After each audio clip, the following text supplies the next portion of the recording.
buenas tardes a todos y a todas. Menudo ambientazo que tenéis aquí. Menudo ambientazo y menudo proyecto. Estoy de verdad encantado de haber venido, haber comido con vosotros, haber podido ver este gran proyecto que tenéis, porque además lo que os voy a contar está muy alineado con todo lo que se ha visto aquí. Así que yo creo que va a ser un broche fantástico para cerrar esta jornada. Bueno, yo os voy a hablar de un parque temático. Este parque temático se llama Las 10 Rutas del Ingenio, que seguramente os estaríais preguntando, ¿qué es esto de las 10 Rutas del Ingenio que está puesto por todas las paredes y que está aquí? Bueno, pues es un parque temático virtual, eso sí, virtual, en el cual nos vamos a adentrar por la mente y la forma de pensar de esos grandes ingenios, de esos grandes genios y de esas grandes genios de la historia, de esas personas que han sido creativas y han sido innovadoras. Eran unas personas sin duda excepcionales, pero lo más excepcional que tenían era que pensaban de manera diferente. Pero como bien nos decía antes Jaime, pensaban fuera de la caja, es decir, utilizaban una ruta mental completamente diferente de la que usaba la mayoría de la gente. ¿Vale? Entonces, como todo parque temático, cuando entramos, llegamos a la puerta y lo primero que nos dicen es que hay una serie de cosas que no se pueden llevar en la mochila. Y una de las primeras cosas que no podemos llevar en la mochila es las gafas de Pepe. Y os preguntaréis, ¿y quién era Pepe? Pues mirad, Pepe, yo que he trabajado en un colegio de 16 años, era un amigo que yo tenía que siempre le recogía yo de camino al colegio, pues por aquello de ahorrar gasolina, ¿verdad? Y según se subía en el coche me decía, vaya mierda de día, César. No, vas a ver, Pepe. Hombre, sí, está un poquito nublado y tal, vamos al cole a trabajar. Dice, ¿cómo que está nublado? Pero si está ya que va a empezar a llover, pero fíjate el tráfico que hay, que vamos a llegar tarde, César, que vamos a llegar tarde al cole. Digo, Pepe, pero no pasa nada, no te preocupes. Que te lo digo yo, César, que va a ser un mal día. Y tenía razón, y teníamos un mal día. Y al día siguiente le volví a recoger. Subí a Pepe al coche. Bueno, si ayer tuvimos un mal día, hoy ni te cuento ya. ¿No? Entrevistas con padres, bueno. Y efectivamente Pepe tenía razón, y teníamos un mal día. Había días que ya, según recogía yo a Pepe, le decía, vaya mierda de día, Pepe, ¿verdad? Que ya te decía, vamos a trabajar. ¿Qué haces cuando vas a trabajar todas las mañanas en el coche, en el metro, en el autobús, y llevas un Pepe al lado que te dice, vas a tener un mal día? Y lo tienes. O tienes un Pepe en una reunión que haces una propuesta de innovación y mejora y te dice, no va a funcionar. Al año siguiente evalúas y efectivamente no funciona. Entonces la frase favorita de Pepe es, te lo dije. ¿Vale? ¿Qué haces? ¿Sabéis lo que hice yo? Pues un día, cuando iba a recogerla en el coche, según iba a subirse, le dije, Pepe, mira, ya no te llevo más. Se agarró un cabreo, qué impresionante. Vamos, no me volvió a dirigir la palabra en la vida. Pero fue muy bueno. ¿Sabéis por qué? Porque Pepe no era un personaje real. Era un tipo que se nos mete aquí. A veces se mete en los equipos también. Los psicólogos lo llaman diálogo interno negativo. Y es una de las principales barreras de la creatividad. Tenemos que echar a los Pepes de nuestra cabeza, de los equipos, y tenemos que dejar fuera el negativismo para entrar a este parque. ¿De acuerdo? Segunda cosa que no podemos llevar en la mochila, una colchoneta para la siesta. Nos lo ha dicho Gabriel, esto representa la zona de confort, la zona de comodidad. Yo le llamo también la zona de las 3 Isas, mi Visa, mi Misa y mi María Luisa. Y ya está, y no me compliques más la vida. ¿Vale? Para ser creativo y para otras muchas cosas hay que complicarse la vida. Hay que ser capaz de desafiar esa zona cómoda, porque las cosas interesantes, como nos diría Víctor Frank, el sentido de la vida está fuera de esa zona. Dentro de la zona ya sabemos lo que hay, no hay nada interesante. Otra cosa que no podemos llevar en la mochila es un libro de respuestas. Porque la creatividad es una cuestión de responder preguntas, de hacer preguntas y de buscar la respuesta a nosotros. Si llevamos un libro con todas las respuestas, si llevamos un libro de recetas, pues entonces no hay ninguna creatividad. Otra cosa que no podemos llevar tampoco en nuestra mochila es el itinerario de otro. ¿Vale? La creatividad es un itinerario que tenemos que hacer cada cual, que tenemos que recorrer cada cual. A final de julio, no, a final del verano, a principio de julio, estaba dando un curso en un colegio sobre inteligencias múltiples y aprendizaje por proyectos, que seguramente os sonará. Y entonces, pues una de las características del aprendizaje por proyectos es que los proyectos tienen que partir del propio contexto del aula, del alumnado, de las preocupaciones, de las cosas que están viviendo, etc. ¿No? Y eso los profesores pues, lo tuvieron bastante claro. Es decir, es una ruta, un proyecto es una ruta que se construye junto con los alumnos, donde el alumno es protagonista de su aprendizaje, etcétera, etcétera, etcétera, ¿no? Y me levanta la mano una profesora, una compañera nuestra, y me dice: César, pero es que ayer vinieron de la editorial a presentarnos los proyectos. Y digo, ¿cómo que los proyectos? Y dice, sí, que los proyectos ya están hechos, ya están diseñados. Digo, pues entonces se acabó la creatividad. Y trabajo para 3 editoriales, ¿eh? Pero creo que ese no es el camino. Desde luego, si queremos generar creatividad. Otra cosa es que te hagan un libro o un material que te enseñe a hacer proyectos, que te dé herramientas para hacer proyectos, pero que te den el proyecto hecho, se acabó la creatividad. El sentido del ridículo. Fijaros, la primera vez que yo entré en un aula, yo, como me ha presentado Jaime, pues me dedicaba a temas de educación en la solidaridad en un colegio.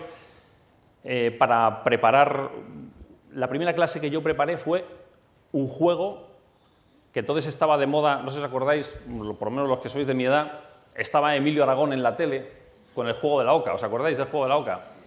Bueno, pues a mí es un juego que me gustaba bastante y que me parecía más un juego bastante educativo. Y entonces yo me construí la oca de la solidaridad, en un tablero de fieltro, con una serie de casillas. En lugar de la casilla de la oca puse la casilla del voluntariado, de voluntariado a voluntariado, y tiro porque me ha tocado. Y decía, fijaros, y este porque me ha tocado es porque me ha tocado porque es una obligación moral, una obligación ética, y porque me ha tocado también aquí en el corazón, ¿no? Y los alumnos decían, qué bonito, estás. Bueno, muy bien. Entré con ese juego con una guitarra eléctrica y un amplificador, porque yo soy músico, cantante, compositor. En los ratos libres compongo incluso hasta canciones educativas y todo. Y entonces entré con mi amplificador y mi guitarra. Si hubiera tenido sentido el ridículo, yo no hubiera entrado así en esa clase. Y el juego fue un éxito. Luego se publicó en la revista Padres y Maestros. Un día fui a un colegio a dar un curso en Pola de Elena, perdido en Asturias. Y me dice, no, estamos en la Semana Cultural. Mira, ven, que te vamos a enseñar, tenemos una cosa que hacemos en la Semana Cultural, es el juego de la oca. Digo, ay, qué bonito. Y voy, y era el mío, que lo habían hecho. Dije, pero si yo soy el autor. Bueno, se vino abajo ya al colegio, ya fui a una clase de demostración, los alumnos le presentaron al autor, no habían caído en la cuenta de que era yo el autor, ¿no? Bueno, pues el sentido del ridículo, no podemos tener sentido del ridículo, ¿vale? Y luego un neceser con los remedios de la abuela. Mi abuela es muy miedosa, bueno, era muy miedosa. Siempre que iba de excursión con la parroquia, me decía, ¿llevas mercromina? Digo, pero abuela, ¿mercromina a la excursión? ¿Para qué? Dice, no, pues te haces una herida. Y tiritas, ¿te llevas tiritas también? Tal, agua oxigenada. No, hombre, abuela, pero no, fíjense, hombre, habrá un botiquín por ahí y tal. Oye, un jersey, ¿llevas una chaquetilla, un jersey? Digo, abuela, que estamos en julio. Hombre, pero es que a vez puede hacer frío. Es que el hombre del tiempo, vamos, el hombre del tiempo se equivoca. Digo, hombre, pero ya, hoy ya no es Mariano Medina, abuela, ya es decir, ahora ya es más científico, ya se acierta un poquito más. Un bocadillo, llévate un bocadillo. Digo, pero abuela, que llevamos comida. Ya, pero ¿y si la comida no llega? Tendrás que comer algo. Así, así. Es decir, si yo hiciera caso a mi abuela, tendría que ir a la excursión con 3 mochilas. Con 3 mochilas. Mi abuela era bastante miedosa, Digo, lógicamente, para desarrollar la creatividad, si tenemos miedos internos, uno puede ser el miedo al ridículo, pero puede haber muchos miedos más. El miedo al fracaso. Nos lo decía antes Sonsoles. tenemos que tolerar el error. Tiene que haber una cierta tolerancia al error, porque si no, no surge la creatividad. Yo he diseñado pues, 30, 40 juegos didácticos, dinámicas de grupo, materiales pedagógicos, y algunos me han salido bien y otros pues, no me han salido bien, pero a base de ensayo-error, pues al final he podido desarrollar cosas interesantes y que aportan valor, ¿no? Cosas innovadoras. Entonces, necesitamos superar también esos miedos. ¿Qué no podemos llevar en la mochila? Eso. ¿Qué no debe faltar en nuestra mochila? Unas gafas de la curiosidad. Las gafas de la curiosidad son las gafas de los niños. Los niños, sobre todo los que hacen preguntas, como los míos. Papá, ¿qué tienes dentro de esa caja? Cosas mías. Bueno, ¿pero qué cosas? Pues ya te lo digo, hijo, cosas mías. Papá, ¿de dónde vienen los niños? Papá, ¿por qué? No tenemos que perder esa curiosidad por las cosas, por saber cómo están hechas, por saber de qué están hechas, por pensar un poquito más allá, por tratar de ver después de la realidad, por tener una cierta trascendencia de la realidad también. Esa curiosidad la necesitamos para ser creativos. Necesitamos un saco de la risa. ¿Sabéis lo que es un saco de la risa, no? Lo venden en los chinos, en los todo a 100. Bueno, le aprietas y se empieza a reír. Y te hace reír, ¿no? ¿Vale? Bueno, pues el buen humor, el optimismo, el buen humor. Hemos hablado aquí de él. A final de curso estuve también en la presentación del libro de un amigo. Se llama Optimismo para torpes. De la colección esta de Oberón, para torpes. Y estuvo, fijaros, estuvo en la presentación del libro, que le hizo el prólogo, don Javier Urra, este que fue el primer defensor del menor de la Comunidad de Madrid. Y dijo don Javier Urra, en la presentación del libro, que el optimismo hoy es una obligación ética. No podemos perder la esperanza. Y un optimismo inteligente y un buen humor inteligente. ¿Vale? Pues necesitamos un saco de la risa, una libreta de escribir ideas. Decía Picasso que la creatividad nos tiene que pillar trabajando. Entonces necesitamos tener a mano esa libreta para anotar las ideas. Yo soy muy de agenda Moleskine. Lo he intentado con el iPad, pero como la agenda Moleskine con el bolígrafo no hay nada. Luego el iPad además se te pierde y tal, y se te pierden las ideas. Yo tengo en casa, debo tener ya como 10 o 12 agendas Moleskines llenas de ideas que se me van ocurriendo y voy anotando. Entonces, necesitamos tener una libreta para ir anotando todas esas ideas. Necesitamos tener también un sentido, una misión.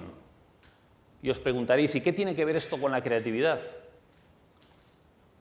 Porque la creatividad sirve para algo. De hecho, la innovación se define como la creatividad que aporta valor. Hablamos de una innovación cuando un proceso creativo aporta valor para algo. ¿Vale? Y el valor lo aporta porque el valor se lo damos nosotros. Y damos valor a las cosas cuando tenemos eso que dice Stephen Covey en los 7 hábitos de la gente altamente eficaz, el enunciado de la misión personal. Cuando yo me he tomado un tiempo de escribir cuál es mi misión en la vida, para qué estoy aquí, qué sentido tiene lo que hago, ¿vale? Y a partir de ahí viene todo lo demás, nos dice Stephen Covey. De hecho, él cuando habla de gestión del tiempo, esto que a veces nos preocupa tanto, dice, el inicio de toda agenda es el enunciado de la misión personal. Eso es lo que hay que hacer al principio de cada semana, todos los lunes.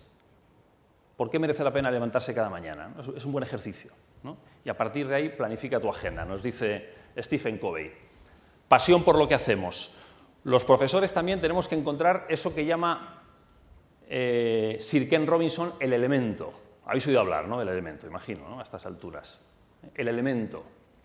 Tenemos que procurar encontrar en cada alumno su elemento y a partir de ahí construir su talento, su proceso educativo, ayudarle a que él lo construya. Bueno, pues los profesores también tenemos un elemento. Si somos capaces de vincular nuestro elemento a nuestra tarea educativa, trabajaremos con mucha más pasión y con mucha más motivación, y de ahí surgirá muchísima más creatividad. Y finalmente, en lugar de un libro de respuestas, lo que necesitamos es un libro de preguntas. La creatividad consiste en hacerse y en hacer buenas preguntas, en hacer buenas preguntas a la realidad, en hacerse buenas preguntas a uno mismo, en preguntar, en preguntar. Todas las modernas teorías pedagógicas ahora se basan en preguntas, el aprendizaje para la comprensión. el aprendizaje basado en proyectos. Cada vez más los objetivos, si veis, se formulan a nivel de preguntas. Las programaciones se formulan con preguntas, porque de las preguntas surge mucha más creatividad. Bueno, pues teniendo claro lo que tenemos que llevar en la mochila y lo que no tenemos que llevar en la mochila, vamos a empezar viendo estas 10 rutas del ingenio. La primera ruta se llama pensar al revés. Hace ya un par de décadas o 3, la policía de Seattle estaba muy preocupada por los altos índices de criminalidad juvenil que había. Y entonces decidieron hacer algo. Dijeron, pues vamos a hacer algo, vamos a hacer una especie de decálogo, vamos a hacer algún escrito, algo para llegar a las familias de esos chavales, porque tenían claro que querían llegar a los padres, pues para evitar que esto, en fin, vamos a ponernos de acuerdo con las escuelas, con los colegios, pues para evitar que esto vaya por los derroteros que va, ¿no? Y entonces pues elaboraron una especie como de manual o de, en fin, o de decálogo de recomendaciones para evitar la delincuencia juvenil. El resultado de eso fue un absoluto fracaso. Cuando se sentaron a evaluar fue un fracaso. Y entonces una persona, en la reunión, os imagináis una reunión donde se valora esto, ha sido un fracaso, no hemos sido capaces de llegar, no ha bajado los índices de criminalidad, y alguien dijo, es que a los padres estos lo que había que decirles es cómo hacer de su hijo un delincuente. Decirles, claro, mire, si quiere que su hijo sea un delincuente, lo que tiene que hacer es darle desde la infancia todo lo que quiera. Así cuando sea mayor se piensa que todo el mundo le debe de todo. Lo que hay que hacer es decirle que vea la televisión todo lo que quiera, que vea internet todo lo que quiera. Y así, y así, y así. Y algunos dijeron, ¿pero qué estás diciendo? Pero luego al final resultó que no fue una mala idea. Y salió el famoso decálogo de cómo hacer de su hijo un delincuente. Buscarlo en Google. Está en millones de páginas. Y fue un éxito. ¿Y qué hicieron? Pensar al revés. Si no funciona de una manera, a lo mejor funciona al revés. El famoso caso de Toyota, lo que se llamó el toyotismo, el onismo, porque fue el ingeniero Ono, no Ono, la compañía esta de teléfonos, sino Ono con una H intercalada en el medio, ¿no? Ono. En Toyota, esta empresa que fabrica vehículos, ¿cómo sabéis? Bueno, pues hasta Ono, todas las empresas, industrias de fabricación de vehículos seguían el sistema fordista americano, que era, vamos a fabricar muchas unidades del mismo vehículo al mínimo coste posible. Y eso pues parecía que tenía cierta lógica. Pero a Ono no le convencía eso, porque él veía que no se relacionaba con la demanda del mercado. En el mercado había gente joven que quería un tipo de coche, había familias que querían otro tipo de coche, había ejecutivos que precisaban otro tipo de coche, y entonces dijo, vamos a cambiar el proceso de producción. En lugar de fabricar muchas unidades del mismo coche, vamos a fabricar pocas unidades de una variada gama de automóviles. El sistema Toyota ahora mismo es el que siguen todas las marcas de coches. Es lo que llaman los segmentos de mercado. Y además cada vez se han ido ampliando más. Imaginaros el proceso de cambio que tuvo que suponer eso en la industria automovilística, todos los procesos de producción, de fabricación, etcétera, etcétera. Fue un proceso duro, pero al final les dio la razón. ¿Vale? ¿Habéis oído hablar de Abraham Maslow, famoso autor de la pirámide de necesidades humanas? Pirámide que él no pintó ni habló de ella en su libro, pero que eso lo hicieron otros. Él habla de jerarquía de necesidades humanas, en motivación y personalidad. Pero bueno, está bien traído como ejemplo a la pirámide. Bueno, pues Maslow se llama el padre de la psicología humanista. Y lo que hizo fue plantearse la psicología justo al revés. Hasta Maslow, la psicología estudiaba a los sujetos que funcionaban mal para tratar de arreglarlos. Y Maslow dijo, no, yo voy a estudiar a los sujetos que funcionan bien para saber por qué y aplicar ese modelo a los sujetos que funcionan mal para arreglarlos. Y ahí empieza una nueva forma de entender la psicología. Seguramente esta ruta la habréis aplicado a muchas cosas y la podréis identificar esta y otras que os voy a contar en muchos procesos de vuestro trabajo. Lo importante es identificarlo, porque eso nos hará saber que todos somos creativos y a partir de ahí potenciarlo más. Muy bien, pues vamos a ver otra ruta. Pensar en colores. Estáis por ahí el personal de cocina, ¿verdad? ¿Dónde estáis el personal de cocina? Muy bien, pues esto va por vosotras. Os voy a explicar con estos sombreros, que son los sombreros de pensar de Edward de Bono, cómo hacer una buena tortilla de patatas, ¿vale? Imaginaros que yo no tengo ni idea de hacer una tortilla de patatas. Entonces, lo primero que haría sería ponerme el sombrero blanco, que es el sombrero de la búsqueda de la información. ¿Dónde está la mejor información para hacer una tortilla de patatas? ¿Dónde está? ¿Quién te puede decir cómo hacer una buena... La madre, ¿verdad? La madre, la abuela, la tía. Lo primero llama a tu madre o a tu abuela. Oye, mamá, ¿cómo es esa tortilla de patata tan buena que haces? ¿Cómo se hace? O a tu tía, la del pueblo, ¿vale? Pero podemos buscar en más sitios. ¿Dónde? En Internet, en YouTube, buscan vídeo. ¿Cómo se hace una tortilla de patatas? Millones de vídeos, ¿vale? El libro de recetas, los programas de Arguiñano. Es decir, vamos a buscar la mejor información. Este es el sombrero de la búsqueda de información. El sombrero azul, que no me cabe porque yo tengo la cabeza muy grande, el sombrero azul es el sombrero de la organización del pensamiento. Este sombrero corresponde a la receta de toda la vida. Mira, hay que seguir unos pasos, unas cantidades, en un orden preciso, en un orden dado, etcétera, etcétera, etcétera, que es lo que imagino que haréis vosotras, ¿no? Cuando hacéis una tortilla de patatas. Seguís unos pasos dados. Y muchas veces, pues, si cambiamos el orden, pues a lo mejor la tortilla no sale igual, ¿no? ¿Vale? Entonces, este es el de la receta de toda la vida, organización del pensamiento. Ahora nos vamos a poner el sombrero negro, que es el sombrero de las objeciones. ¿Con qué problemas nos podemos encontrar cuando hacemos una tortilla de patatas? Cuidado si le vas a dar la vuelta. Cómprate un buen volteador, no va a ser que se te escurra por el brazo y te quemes. Lava bien los huevos, que como tengan salmonela te quedas sin amigos. No vuelven a hablarte en la vida. Luego, claro, están los gustos. Hay gente que le gusta con sal, sin sal, con cebolla, sin cebolla, muy hecha, poco hecha. A mí solo me gusta la de mi madre, pues a mí la de mi tía. O sea, no es tan fácil como parece. Son 3 ingredientes, pero yo no conozco a nadie que le haya salido bien a la primera. Fijaros que no es el sombrero de Pepe. No es el sombrero de Pepe. Cumple un factor positivo este sombrero, porque nos avisa, nos pone en un sentido de realidad, nos dice Edward de Bono. Nos avisa de los problemas que podemos tener. ¿Vale? Sombrero de las objeciones. Para contrarrestar este sombrero, pues tenemos el sombrero del pensamiento positivo. ¿Vale? Este es el que piensa en positivo. Vamos a ver, nos va a salir bien.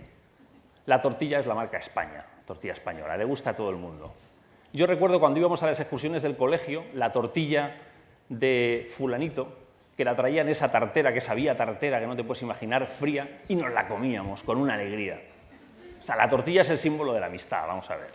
Entonces da igual cómo salga, si lo importante es reunirse en torno a una tortilla. Lo de la tortilla es lo de menos.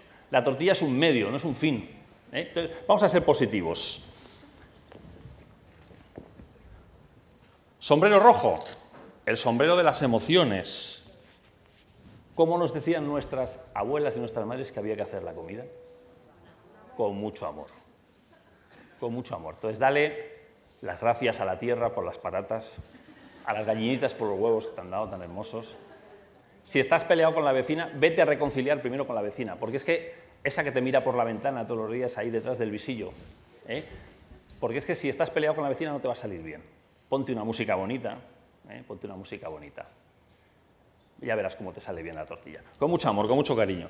Y finalmente, el sombrero verde, que es el sombrero propiamente del pensamiento innovador o pensamiento creativo. Mira, yo voy a ser original. Yo en lugar de hacer una tortilla redonda, voy a hacer una tortilla cuadrada. No, gazpacho de tortilla. No, mejor voy a hacer una deconstrucción de tortilla. O mejor voy a hacer una bomba de tortilla con aroma de gazpacho de frutos del bosque. Perfecto. Perfecto. ¿Qué simbolizan estos sombreros de Edward de Bono? Pues los diferentes formatos de nuestro pensamiento, o posiciones perceptuales. Es decir, una misma realidad, un mismo problema, una misma idea, una misma solución, la podemos ver desde diferentes ángulos diferentes. ¿Cuál es el problema? Volvemos al concepto de zona cómoda. Todos tenemos un sombrero preferido. Todos tenemos un sombrero preferido. Y si nos quedamos en la zona de confort de nuestro sombrero preferido, porque a estos sombreros seguramente los podríamos poner nombres y apellidos, ¿o no? Seguramente. Estamos limitando mucho nuestra creatividad y nuestras posibilidades. Por eso es importante pensar en todos los colores. ¿De acuerdo? Vamos con otra ruta.